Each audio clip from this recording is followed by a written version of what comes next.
Good morning, folks. Yet another dream. And I'll, I'll keep posting them until the Lord stops giving them. But this one, it was a pleasant dream. It was very long, very detailed. That is, it's pleasant until the end, because in the middle of the dream, I had a vision. There was a vision that I had as the character in the dream that I will explain towards the end. But anyway, in this dream, my family and I, one brother, one of the two brothers that I have three brothers, one sister, but one of the brothers there, Michael, he was helping myself and my mother maintain a school. School was out for the summer, and so we're kind of like janitors looking after the hallways, because the school was open to tourists and visitors within this particular city. And I didn't see my brother and I didn't see my mom, but I knew they were there. And one of the duties that I had on this particular day was feeding these, or putting birdseed into these candy dispensers. You know, these candy dispensers, you put in a quarter, twist it, a handful of candies come out. But it was my job to fill them up with birdseed. So I was filling them up. I had a little ice cream pail, a little bucket or so, filled with birdseed. And I was as I was filling them up, this family of three came by, just strolling by. They were from another part of the country. And they were just on holidays, wandering the school hallways, taking in the touristy things that were going on. And one of them was the school that was open that we were maintaining. And so I was just filling up these three dispensers, and the mom started talking to me. The boy was just kind of playing around with the machine. And the dad was just kind of there in the background. He was one of those distant dads, and the mom was one of those really talkative, almost bossy moms, and the kid was one of those bratty kids. So anyway, as I was filling up these candy dispensers, that's when I got the vision. I got this vision of three videos that I had posted. Although I've never posted videos like these, but the three videos I had posted were of bird seeds, and there were three clear bags of bird seeds.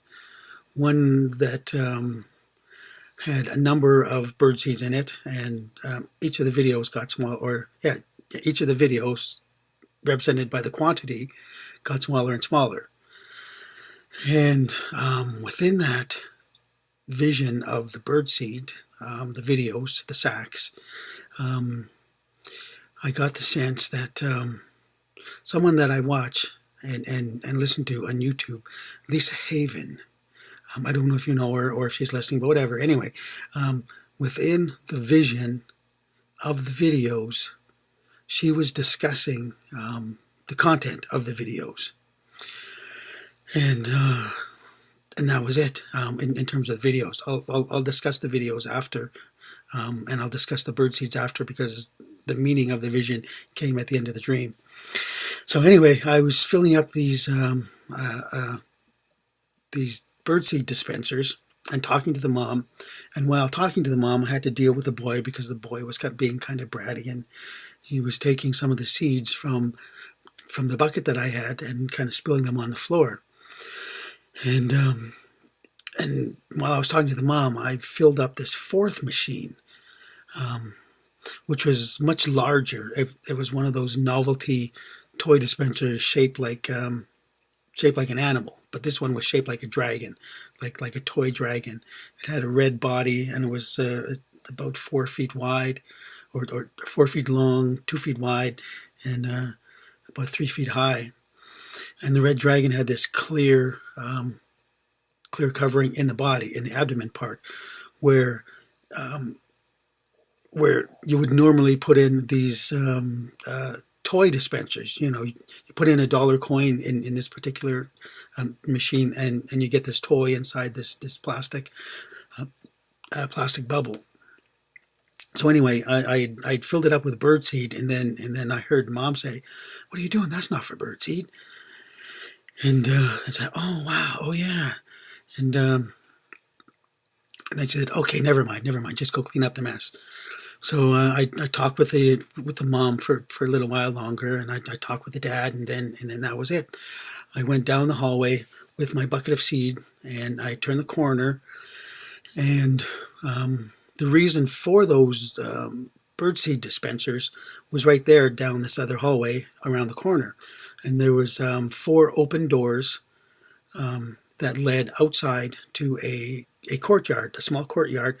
And in the courtyard are hundreds and thousands of sparrows, and these sparrows were just sitting there, looking around for food. And they weren't afraid of people because they were used to people buying them birdseed and giving it to them. But there was nobody around, so they were just sitting there, just kind of waiting for the food to come. And so I looked at them for a while. I threw out a couple of handfuls of seed at them, and that was when the mom and the dad and the son came around. And I said to the boy, you could throw them some seed too. But the mom was kind of hesitant because she thought that I might charge them for the birdseed, which is why they didn't buy anything from the dispenser, because they were just tourists and they weren't into buying or feeding or whatever. So anyway, I said it was okay. So I gave the bucket to the boy, and he threw out 2 handfuls at the birds. And then I took another handful and I threw it in the hallway in front of the door. And so some birds came in, and they were eating off the floor, as well as the rest of them eating out in the courtyard. And then the little boy, he took a stick. It was a stick only about 2 inches long, 3 inches long, not very wide, and he threw it at the birds in that bratty kind of way. You see little bratty kids do things like that to disturb animals and whatnot that are out. But anyway, I got a little perturbed, so I just said something gentle like, "Oh no, you shouldn't do that." And I could tell that the mom and the dad, they were upset, but they were polite enough not to say anything. And so they walked on, continued in their touristy thing, looking at the school. And then I put the bucket away, and then I remembered I had to go back and clean up the spilled birdseed by those candy dispensers. And so I did. And then while I was there, my mom and brother came, and I kept thinking about those visions throughout the whole dream. Or for the rest of the dream. What did that mean? These large bags of birdseed, and this smaller bag of birdseed, and this even smaller bag of birdseed, because the numbers kept coming to me. The number for the big bag of birdseed was 500,000, and then the smaller one was 50,000, and then the smaller one of that was 5,000. And I kept doing what I'm doing now. What do those things mean? So anyway, I finished cleaning up the seeds, and then we left for the day. Our job was done. So we went outside to the parking lot, and I could see across the parking lot there was this valley, or there's a road beside the parking lot, and there was a valley that went down to a lake, but you couldn't see the lake, but we knew it was there because we lived there all the time. And way off on the other side of the valley, I could see on top of the road there, the family just walking along, just looking at things, the mom, the dad, and the son.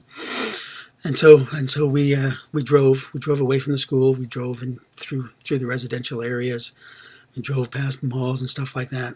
And then we came upon this, or then we drove by this school that had this playground and a big open schoolyard, and there were events going on there that were put on by the city, annual summer events to help keep the public entertained and the tourists happy. And I figured, okay, I might see those people there. But I looked as we drove by, but I didn't see the people. Then I started thinking about those particular bags of bird seeds. And and the videos that they represented, and the discussion that Lisa Haven was having over them. And then all that went away as the meaning came. And this is the scary part, but it's kind of interesting. And I am not saying, "Thus saith the Lord." I'm just relaying the numbers that were given to me in the dream that interpreted the vision that I had within the dream. The first bag of seeds, because there were 50,000 of them, or there were 500,000 of them, in the dream, that represented the number of martyrs that are going to be having their heads chopped off during the tribulation. It's as simple as that. And the other numbers were the unbelievers. The 50,000 ended up being. I'm still praying about this, because this is still. I wrote down the numbers. So either the 50,000 were the number of people left at the end of the tribulation just before Armageddon starts. That is 50,000 people in the world. But there was only 5,000 left at the end of the great earth shaking at the end of the fire.